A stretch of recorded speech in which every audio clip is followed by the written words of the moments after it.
दोस्तों, क्या आपने कभी बल्ब देखे हैं? जरूर सुने होंगे क्योंकि अब बल्ब तो हर लोगों के घर में है। लेकिन क्या कभी आपने ये सोचा है कि बल्ब की खोज किसने की? इसलिए आज हम आपको बताने जा रहे हैं कि बल्ब का आविष्कार किसने किया था। दोस्तों, अब तो सभी के घर में 2 से 3 या उससे भी ज्यादा बल्ब होता है। लेकिन पहले की समय में बल्ब नहीं होता था। पहले की समय में लोग दियों का उपयोग करते थे। लेकिन जिस तरह इसकी रोशनी हमें अंधेरे में देखने में मदद करती है, उसी तरह इसकी आग कभी भी दुर्घटना का कारण भी बन सकती है।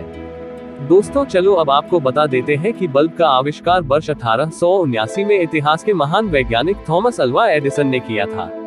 थॉमस अल्वा एडिसन थे उस समय के प्रसिद्ध वैज्ञानिक जिन्होंने कई सारे असफलता के बाद भी अपनी यह खोज जारी रखी और आखिर में अपनी सफलता के साथ उन्होंने अपने बल्ब आविष्कारों के साथ इतिहास में अपने नाम लोगों के मन में यादगार बना रखा।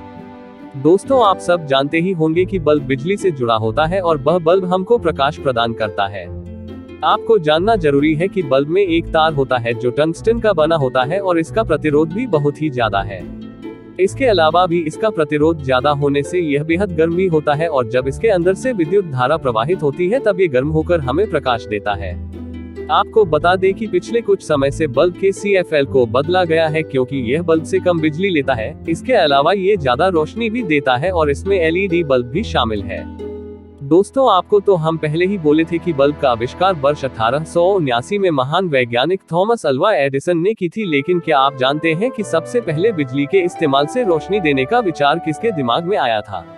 नहीं पता तो कोई बात नहीं, हम आपको बता देते हैं कि सबसे पहले बिजली के इस्तेमाल से रोशनी देने का विचार अंग्रेजी रसायनज्ञ हम्फ्री डेवी के दिमाग में आया था और ये लगभग 200 से अधिक वर्षों से है।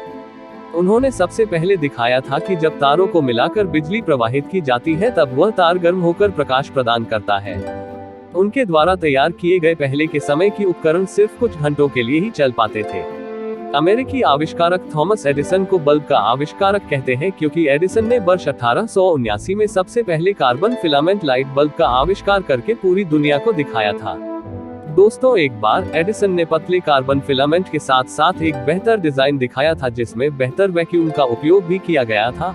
वह बाद में वैज्ञानिक और व्यावसायिक दोनों चुनौतियों पर काबू पाने में सफल रहा और अंत में प्रकाश बल्ब का नेतृत्व किया। दोस्तों, आपको बता दें कि बिजली के बल्ब का आविष्कार करने में उन्होंने कड़ी मेहनत भी की थी क्योंकि बल्ब का आविष्कार करने में उसने 10,000 बार से भी अधिक बार विफलता भी पाई है। एक बार उन्होंने कहा था कि मैं कभी असफल नहीं हुआ, लेकिन मुझे ऐसे 10,000 तरीके मिले जो मेरे काम नहीं आए। दोस्तों, एडिसन ने 10 साल की उम्र में ही अपनी पहली प्रयोगशाला बना ली थी और उनकी मां ने उन्हें एक किताब दी थी जिसमें कई रासायनिक प्रयोग दिए गए थे। एडिसन को ये किताब बहुत पसंद आई और उन्होंने अपना सारा पैसा रसायनों पर खर्च कर दिया और ये सारे प्रयोग किए। दोस्तों, एडिसन को बचपन में प्रयोग जारी रखने के लिए पैसों की जरूरत थी, इसलिए वह पैसे कमाने के लिए वह ट्रेन में अखबार और सब्जियां बेचता था। अपना पहला बल्ब बनाने में एडिसन की लागत $40,000 आई थी और 18 अक्टूबर 1931 को थॉमस एडिसन का मृत्यु हो गया था। दोस्तों, आपको बाजार में कई तरह के बल्ब देखने को मिलेंगे, लेकिन सबसे ज्यादा इस्तेमाल होने वाले बल्ब जो आपको हम नीचे दिए गए हैं। अत्यधिक चमकीले bulb, fluorescent lamp, CFL compact fluorescent lamp, LED प्रकाश उत्सर्जक डायोड, हैलोजन बल्ब। वर्ष 1962 में अमेरिकी बहुराष्ट्रीय कंपनी जनरल इलेक्ट्रिक में काम करने वाले इंजीनियर निक होलोनिक ने पहली बार LED बल्ब का आविष्कार किया था और अब ये बल्ब आविष्कार हुए 57 साल हो चुके हैं। एक बिजली के बल्ब में एक अक्रिय गैस भरी जाती है क्योंकि यह बल्ब में मौजूद टंगस्टन के साथ प्रतिक्रिया नहीं करता है और इसकी वजह से टंगस्टन जल्दी खराब भी नहीं होता है। सही तरह से जान गए होंगे कि बल्ब की खोज किसने की। अब आपको कोई प्रॉब्लम नहीं होगी और धन्यवाद हमारी वीडियो देखने के लिए।